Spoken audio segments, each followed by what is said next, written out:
taking aim at greenhouse gases. We're going to have to go much deeper than that. We'll take an in-depth look at how the city hopes to make a positive impact. Low cavity decay here. Taking stock of Iowa City's urban forest now promises to help preserve the future. And Washington Street construction takes another step closer to completion. And it all starts right now on this edition of Iowa City in Focus.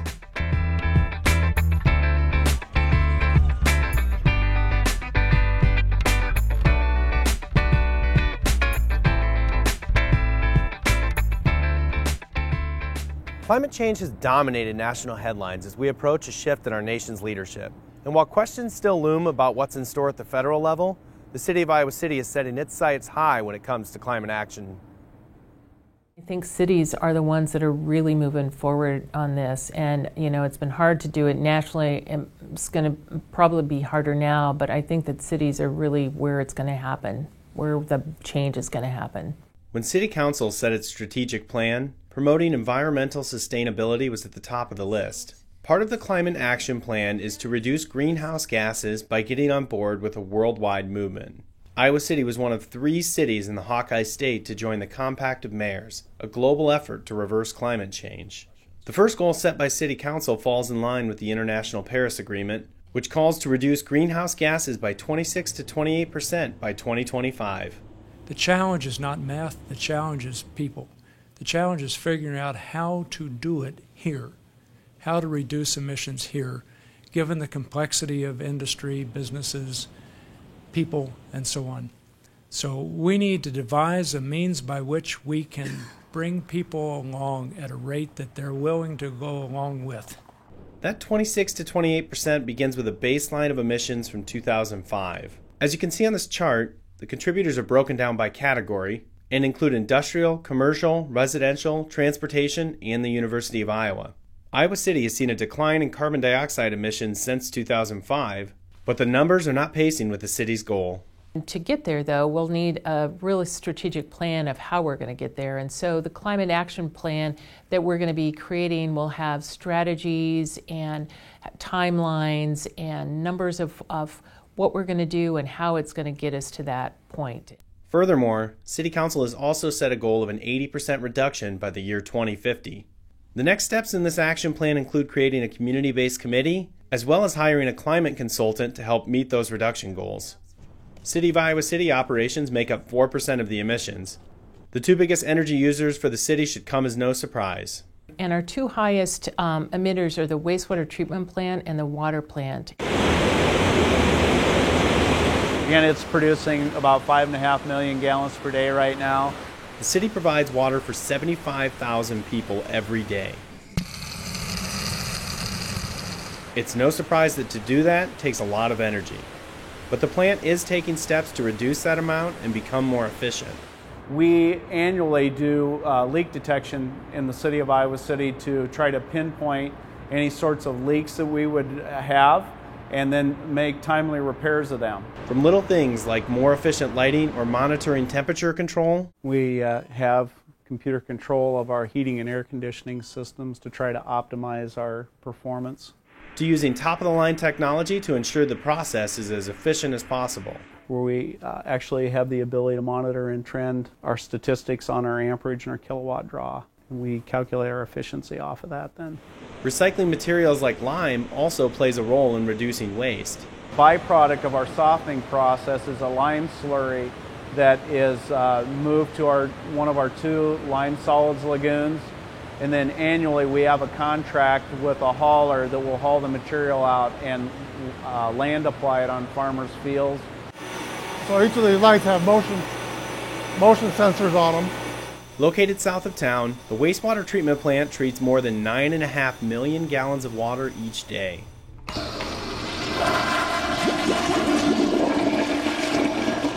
There is a similar theme at this plant. No energy-saving measure is too small. Since we're only a 10-hour day operation, lighting in the plant is down to a minimum after 5 o'clock.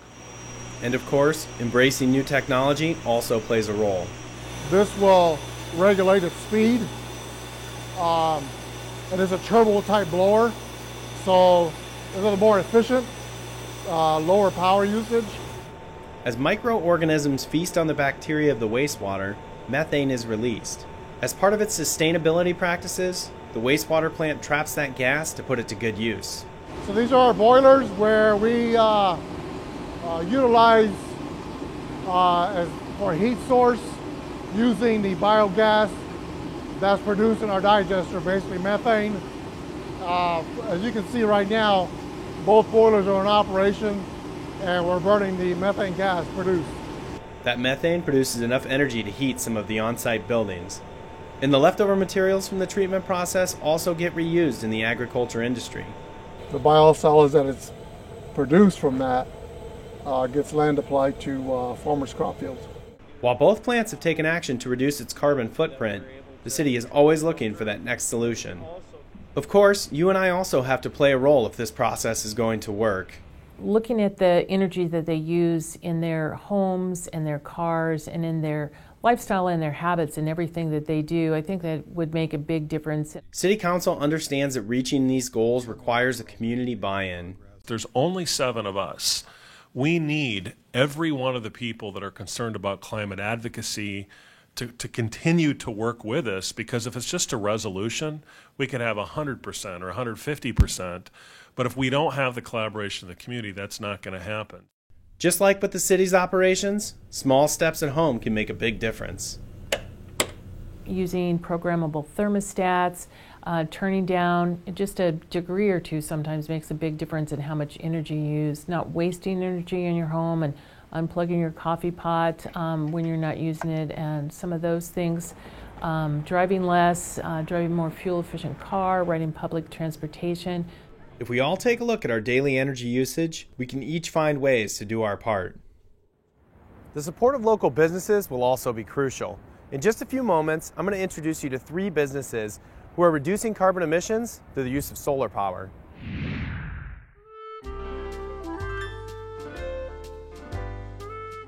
I would say that my 2017 council resolution is to re-energize our economic development efforts.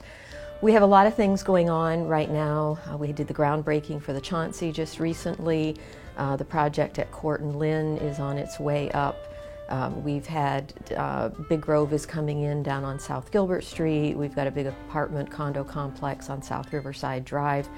A lot of projects going, but those are things that have been in the pipeline for 2 or 3 years. It takes a while to get things started. And what has been noticeable in 2016, which is worrisome, is that pipeline seems to have dried up at the moment. And because it does take 2 or 3 years sometimes to really bring projects to fruition, it's really important that we get some things back in that pipeline.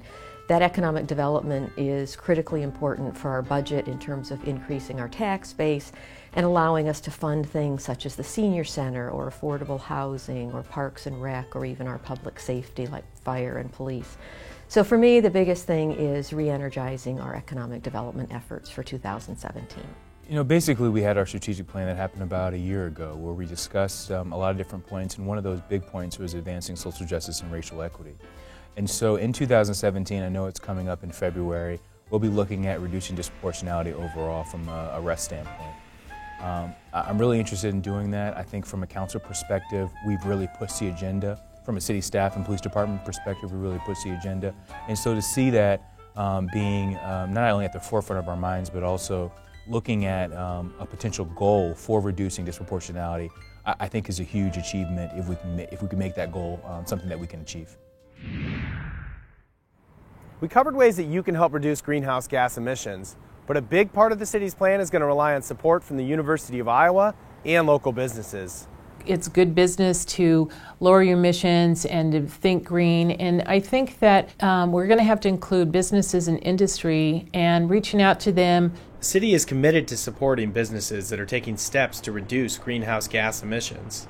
And state activists say going green is now more attractive for businesses than ever before.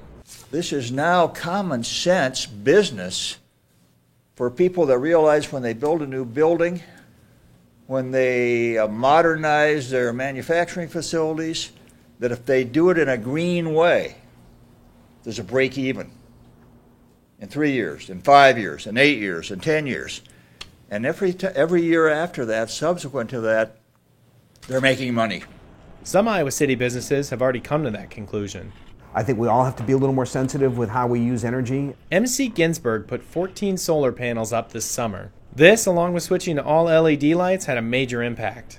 We've reduced the carbon footprint by about 5,200 pounds of carbon in the atmosphere, and we've saved 60 trees as a result of that. Outside of being environmentally friendly, Ginsburg calculates that the solar panels cut energy costs by 30% and will have paid themselves off in 7 years. Jump over a block to Iowa Book and you'll find a similar site on the roof. Well, this is just a touch over 30,000 watts. Iowa Book added the solar panels just over a year ago. Again, it was a business decision, not just an environmental one. The tax credits made sense. You can write them off immediately, and it's just converting an old building into one that's viable in today's day and age. Not that money was the only motivation. I think it's a fantastic idea to help out the community. It reduces our carbon footprint. It's really kind of a no-brainer. When Midwest One Bank built its new building in downtown Iowa City, the company also made the decision to cover its rooftop with solar panels. Those create enough power to cover about 10% of the energy used at the building each day. With nearly 23,000 faculty and staff members, the University of Iowa is the largest employer in the city. Add on the more than 33,000 students, and it's clear that the school will have to be a part of this movement. The university has been a great partner for years. Not only is the university working to reduce energy use on campus, experts in the field of climate change are also getting involved on a larger scale. The impetus is great right now. There's a lot of momentum. Meet Dr. Jerry Schnorr, an accomplished professor of civil and environmental engineering at the university. While attending the UN Climate Change Conference in 2015, Schnorr and his students witnessed the Paris Climate Agreement come together. Cities and businesses are really where the rubber meets the road, and it's easiest for them to actually do an action. Professor Schnorr will use one of his classes to challenge students to design and execute an idea that will make Iowa City more sustainable. Taking it one step further, the students also have to be able to measure the results. So it's a pretty tall challenge. I'll be honest, they don't all make it, because in a 15-week period to be challenged to not only come up with a good idea, but also implementing it and measuring it, that's pretty hard to do, but that's what we're challenging them to do. The goal is that at least one of these ideas may be adaptable for the city on an even larger scale. Outside of the classroom, the University of Iowa Power Plant is in on the goal as well. You can think of it as a bubble over all of Iowa City, our city limits, and of course the university falls within that bubble, and so the University Power Plant is one of the big issues.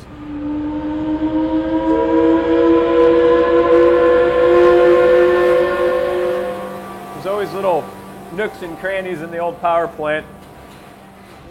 Built in 1926, this plant has seen a lot of changes over the years. So the layout of this plant now isn't like you would do a new plant. I mean, it's kind of a lean-to on lean-to. We fit things in place based on the space. The plant provides steam, water, and electricity to the entire campus, including the University of Iowa hospitals and clinics. Changing out the type of fuel used to run the boilers at the plant has become a top priority. We're definitely, in the process of reducing greenhouse gases, reducing that coal profile, and we'll continue to do that. Anderson says having a diverse number of options is key to being sustainable. Oat hulls is definitely our next highest fuel. Natural gas is up there too. Miscanthus is becoming more prominent as we harvest more and more of it and get that program going. In 2003, the power plant began a partnership with Quaker Oats to provide oat hulls, more than 30,000 tons per year. This has been a big help in replacing coal, but it's not the final solution.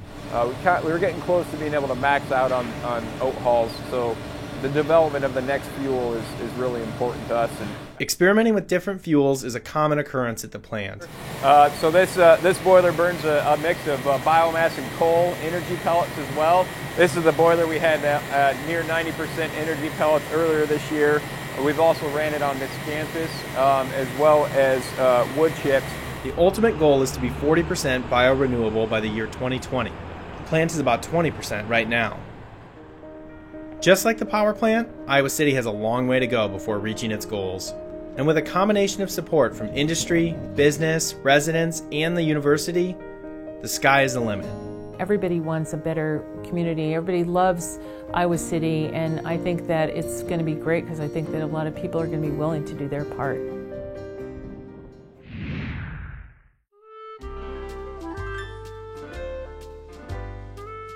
My resolution for 2017 falls under the umbrella of a Better Neighborhoods initiative, which covers a number of issues. The first issue that it brings to mind would be the question of safety.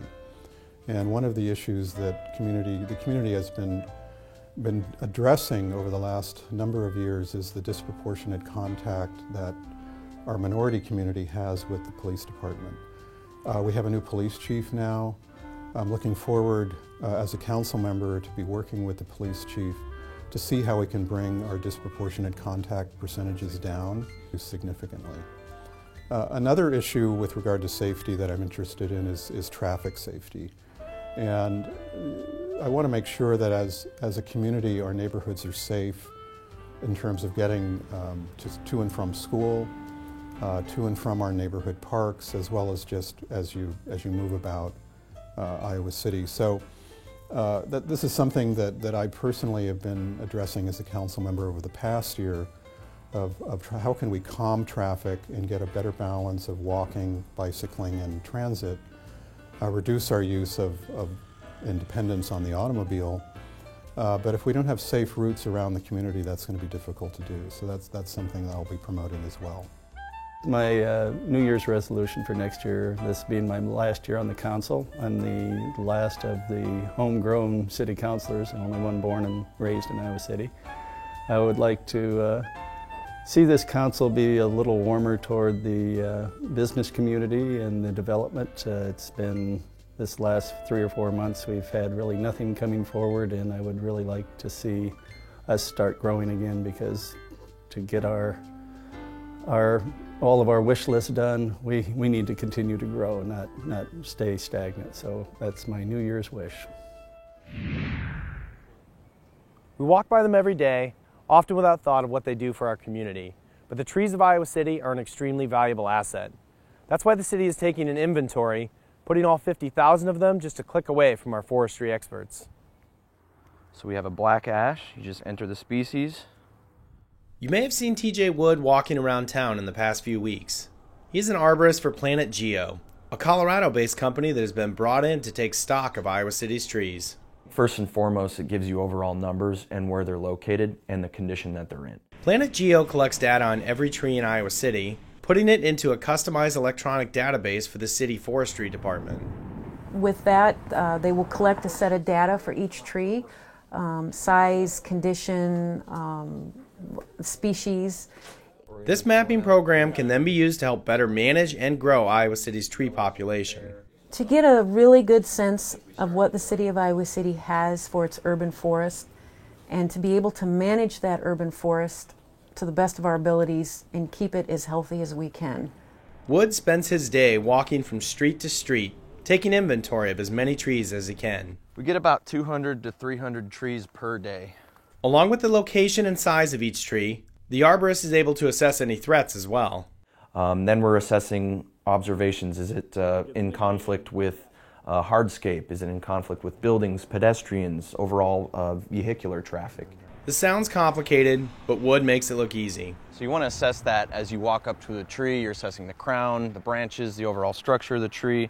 He quickly notes the observations, some cavity decay and mechanical damage on this side of the tree, and moves on to the next one.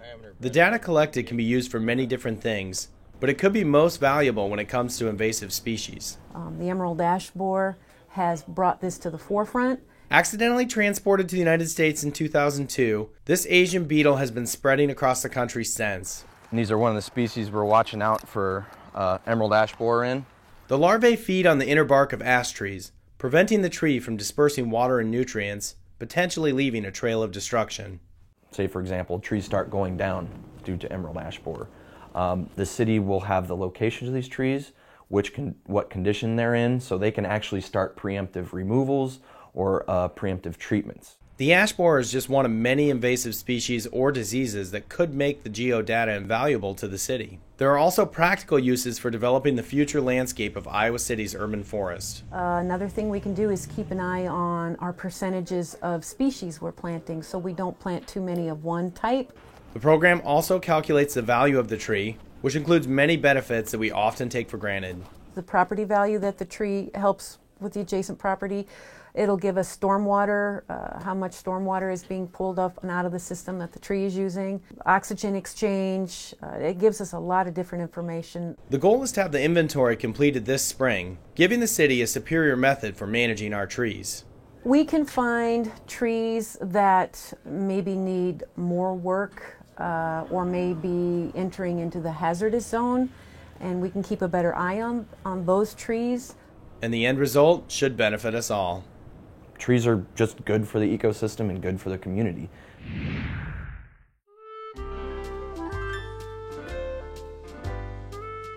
Well, some key things are to really fulfill all the ambitions expressed in our Affordable Housing Action Plan. We also have all sorts of priorities having to do with racial equity. We'll follow through on those. The new initiative, though, which I'm pretty excited about, has to do with our carbon emission reduction plan, which is related to climate change mitigation and adaptation. We finally have that fully underway. In our last meeting, we adopted a goal for carbon emission reductions. We've undertaken the steps required to hire a consultant to help us devise that plan. We're also going to appoint an advisory committee, a community-based advisory committee, to help us figure out how to do it in a way that fits with our community. And I'm very excited about that. It's an important initiative, and it will get a lot of attention as it begins unfolding. The first thing I really wanted to talk about was collaborative economic growth. I think everyone agrees that we want economic growth. The question facing our community is how we do that economic growth. My view is that resident participation is essential, especially where we're going to have possible controversy or anything else. The public should have a right to participate to make sure that not only do we get the economic growth, but we get good dynamic growth that also is sensitive to the neighbor's needs. There's a project called Forest View, which I'm really excited about. I think it really has the potential to show that social justice and economic growth are not an either-or phenomena. We've seen a really good participation on the part of the residents. The residents have had input with the city, with the developer, and so really excited in 2017. I'm hoping we're going to get a project that's going to be a multi-million-dollar project that won't displace the residents, hopefully, but will allow them better living conditions, more opportunity, and a stake in the economic development in that area. And so we had a project that had potential for some problems, but I think I'm really excited to see what it's going to look like. The majority of the Washington Streetscape project has now been completed. And while it offers the street a fresh, updated look, it also alleviates a major concern that was causing problems underground. This project was identified as a priority because of the issues we've had with underground infrastructure. With aging pipes running under Washington Street, water main breaks were becoming a frequent issue. The existing water main was in fairly disrepair, bad shape. We had some water main breaks that caused damage to businesses. The issue culminated in 2013 when a large, destructive break shut down the street for weeks. Neighboring businesses were damaged, and it seemed like the time to make improvements had come. And we felt that this was a good opportunity to upgrade the not only the street paving, sidewalks, but also the amenities like your benches, your receptacles, that kind of stuff.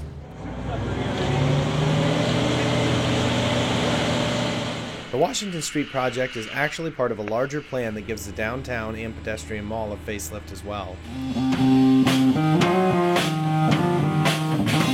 With a number of annual events and festivals held in and around the Ped Mall, it seemed evident that certain upgrades needed to be made to address both safety and aesthetic concerns. And including Washington Street in the improvements only made sense. So it's just going to look completely different downtown. From new benches to recycling receptacles, the changes being made are obvious. Just a huge facelift is what's going on down here. I mean, we put in new planters where we've got new trees and shrubs and ground cover. The construction project began in April of 2016 and involved closing down the street entirely, one block at a time. And even though pedestrian paths were always available, it did take its toll on businesses. This summer was tough. Joni Shroop, owner of Discerning Eye, says despite the walkways, she saw less customers at her optical business. Some businesses suffered more than others. I know that there were a couple months we were down over 25%, and it's not easy. The city has held weekly meetings with business owners, working to keep them informed and resolve any conflicts. It's been an impact to their business, but they've been really great to deal with. They've seen the results of what we're doing down here and have been very appreciative, so it's been great. And for stores on the street, the improvements offer some promising incentives. The new parking, there's the expanded sidewalk also, so I think overall it definitely worked out. Parking on both sides of the street, they changed it so that the streets were a little bit narrower, which is great. It slows traffic down a little bit. With both the 100 and 200 block of Washington Street complete and open to traffic again, the remaining work will hold off until the weather warms up. Spring of 2017, we'll get back out here. We've got some work at the intersection of Lynn and Washington to finish up, and then we also have some traffic signal work to do at that intersection as well. One step closer to completion, I think it's safe to say that everyone is excited to see the orange disappear from Washington Street.